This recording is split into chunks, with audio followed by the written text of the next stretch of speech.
which has indicated that corruption is a problem for almost half the companies doing business in Europe.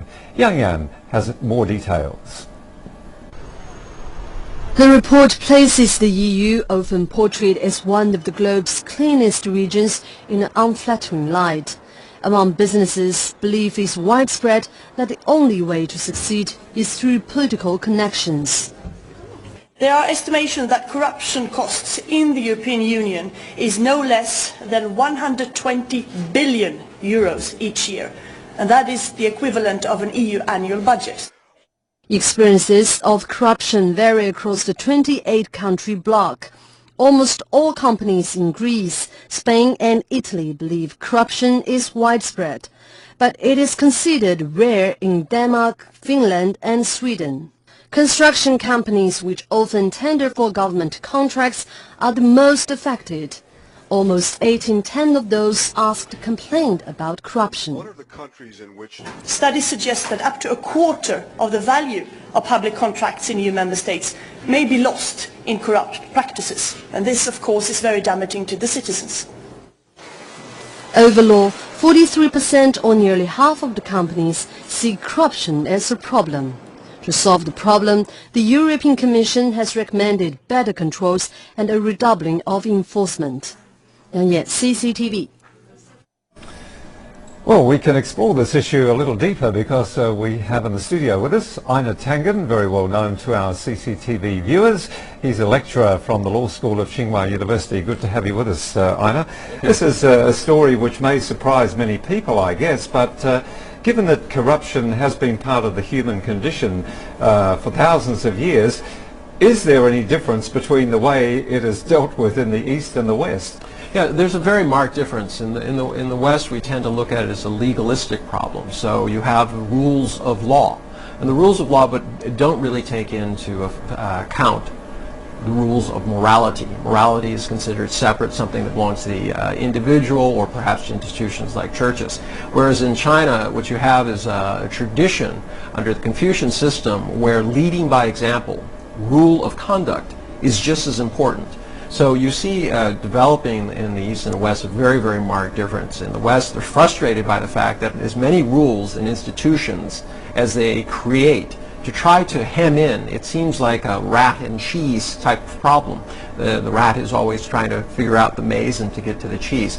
Whereas in China, you see a very marked difference. They tend to look at it in terms of the rule of conduct. So you see corruption charges being leveled against people, not based purely on what they have done in a legalistic sense, but on the rules, the moral rules they've broken, and this applies particularly to the party.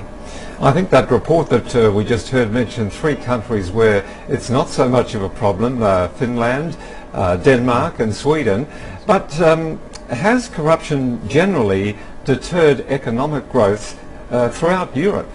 Yes, it has, because if you look at Greece, where they have a 99% belief that corruption is endemic, the irony there is that if 99% of the people believe that, that includes the people who are actually doing it.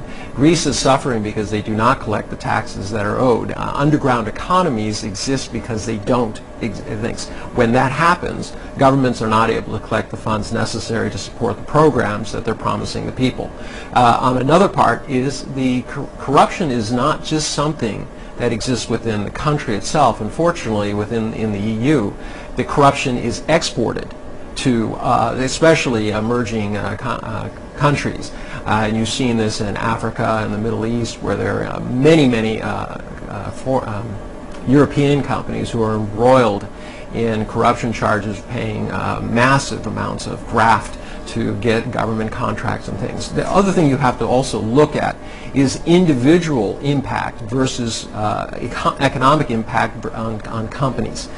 In many countries where they said that they personally did not pay any kind of graft, they were, unfortunately, they thought that in order for businesses to get ahead, that they did have to cozy up and play an unethical game. And no doubt there are many challenges ahead for the EU particularly to try to combat corruption. Oh yes. The challenges, as I said, they keep pushing this idea that more rules more enforcement and more mechanisms to do that will actually solve the problem. But unfortunately, if you want a better society, the most important things are having better people and controls. If you have a bad person, it's not a question of if they will be corrupt, it's just a question of when and how much. All right, Ina, good to have your analysis on that. Many thanks indeed, Ina Tangen. Now, Ukraine's Foreign Minister Leonid Kozhra says President Viktor Yanukovych is ready to discuss political changes with opposition leaders. And this comes as the president returned to work on Monday after a brief sick leave period, and lawmakers prepare to discuss constitutional changes that would weaken his powers. We can discuss some changes in the form of administration, and President Yanukovych confirmed that he is ready to discuss those, like changing a form of the administration from the presidential republic to the parliamentary and presidential. Demonstrations have continued in Ukraine since November, when Yanukovych backed away from closer ties with the European Union, agreeing instead to a loan from Russia. Anti-government protesters have since called for Yanukovych's resignation and early elections. And while the president has shown no signs of accepting those demands, he has offered a number of other concessions.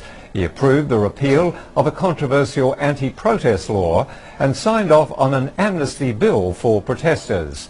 Last Tuesday, Ukraine's Prime Minister and Cabinet also resigned in an effort to resolve the political stalemate. But the protests in Ukraine, the capital city, are continuing. Demonstrators filled Kiev's main square, the Maidan, demanding the embattled president give up power. Our correspondent Michal Badevid is in Kiev, and this is the latest report that she's filed. The anti-government protests in Kiev have been peaceful over the past week. On Sunday, 50,000 people showed up at the city's Independence Square, known as the Maidan. The crowd cheered for the three main opposition leaders who took the stage following their meetings with European and US officials in Munich, in hopes for international mediation in negotiations. One thing is clear, the protests are not over. The barricades are still guarded 24/7 and preparations for further potential clashes continue. This is the makeshift hospital of the Maidan. It's been equipped with a defibrillator, a patient monitor system, and all sorts of different medicine that could be used during first aid treatment. It's been open since the protests first began, and the doctors here say it will stay open until the end. We are here to help people. If they bring us a patient from the other side of the barricades, we will treat him no different from the others. The need for this place arose because we are afraid if injured protesters go to regular hospitals, they might get arrested. On the other side of the Maidan, different measures are taken. A group of protesters between the ages of 18 and 70 prepare for battle. Twice a day, with their shields in their hands and helmets on their heads, they train. They use firecrackers to get accustomed to the sound of explosions, hoping to be fearless against the police. While we have free time, while there is no action, while there is a so-called ceasefire, negotiations, we are using this time for training. We have no way back. In an interview on Monday, the commander of the Maidan stated talks with police have started to take place, with discussions surrounding how and when an exchange would happen if protesters decide to vacate some of the government buildings in return for the release of jailed protesters. Meanwhile, President Viktor Yanukovych has returned from sick leave ahead of a new parliament session to take place on Tuesday. Members of parliament are expected to debate the recently passed amnesty law and constitutional reform. Michal Badevid, CCTV, Kiev, Ukraine.